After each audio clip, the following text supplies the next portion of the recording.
In my journey through this captivating world of luxury watches, I often daydream about the timepieces I'd love to own. It's a passion born from understanding the artistry and engineering behind each watch. I'm learning to appreciate the heritage and craftsmanship of these masterpieces. They're more than timekeepers. They're symbols of history and personal achievement. I imagine how it would feel to have one of these classics on my wrist, marking not just time, but the milestones of my journey. The watches I long for are chosen for their stories and legacy. Each one is a milestone, a goal in my personal and professional life. Owning them will be a celebration of my achievements, a testament to a path filled with learning and passion. This segment is about more than just watches. It reflects the beginning of my path in horology. It's about the timepieces that inspire and resonate with me, and my aspiration to one day make them mine. It's a journey shared by many enthusiasts, a path of discovery, appreciation, and aspiration.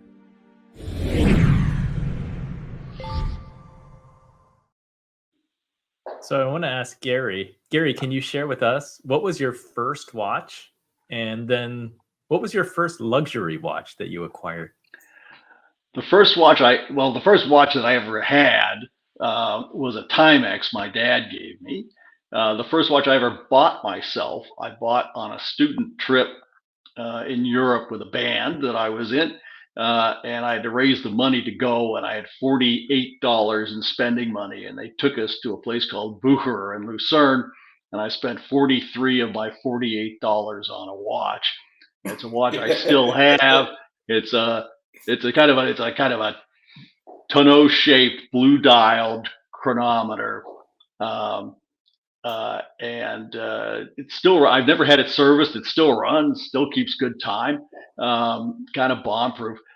First luxury watch. When I started working, I saved up and I bought myself a Cartier tank watch, which by today's standards is laughably small for a man. My wife wears it now. But I still have that watch, and I paid, I think, $1,900 for it. It was on sale from 2000 to 1900, and I went home, and I was so worried about having spent that much money on something that I calculated that if I wore it the rest of my life every day, it would cost me 10 cents a day. And I thought, well, that's not so bad. That for 10 cents a day I could have this watch that I really think is a beautiful watch. That's a great justification. I like that. Well, yeah, now it's like, oh crap, I'm not going to live that much longer, and I'm spending more money than that. So I don't even run that calculation anymore. That disease that you had early on, it didn't work out too well, Gary. No, not at all. It never does, man. Dan, you said that you don't wear a watch. Do you have any watches in your collection? Anything that has a special place in your heart?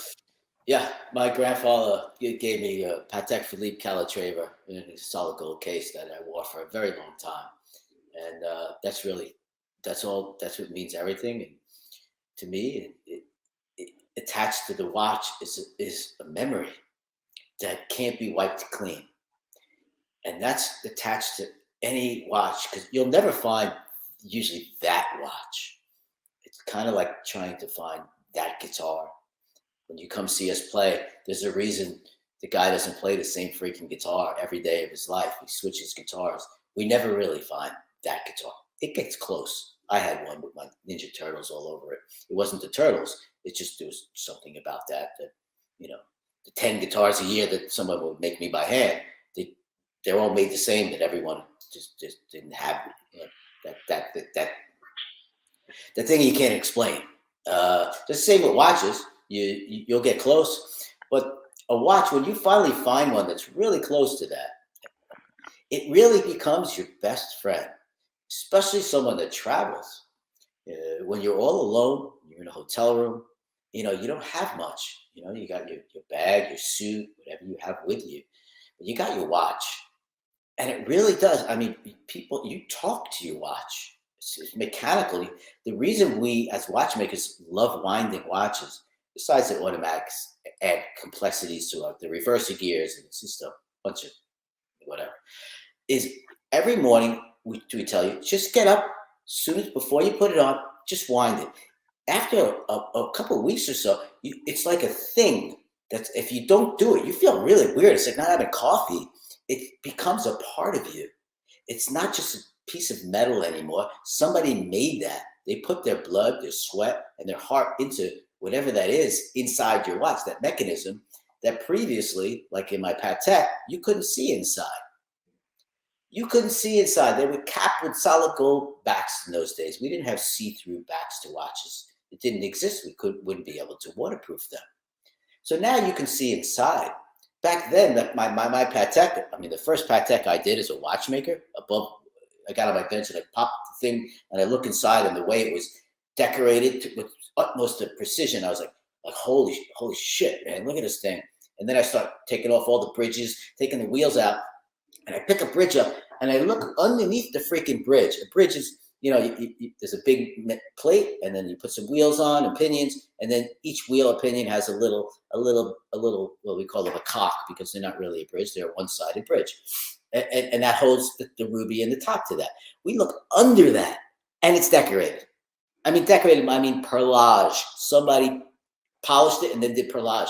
The only human that's ever going to see that is the watchmaker. That's what we do.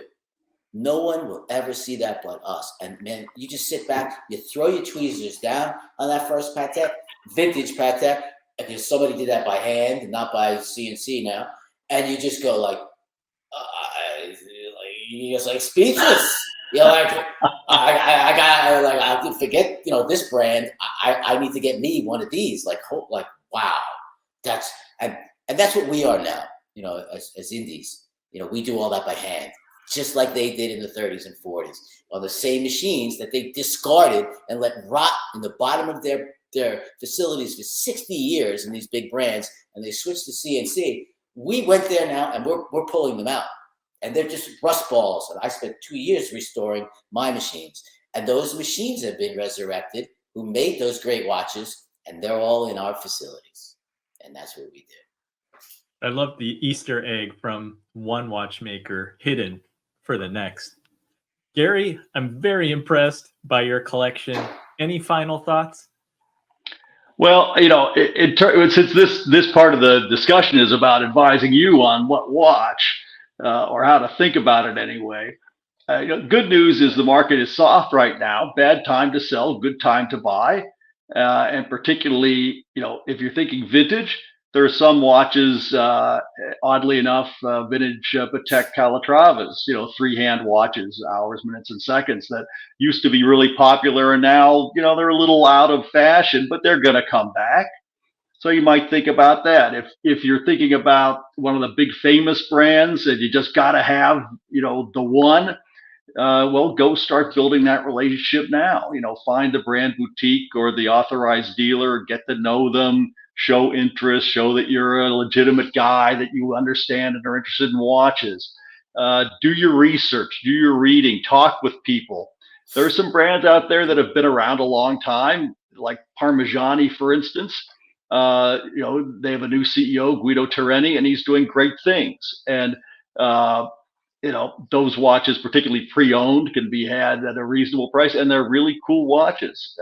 And just to get involved with a kind of an offbeat but high quality watch that could ostensibly be worth more in the future, something like that.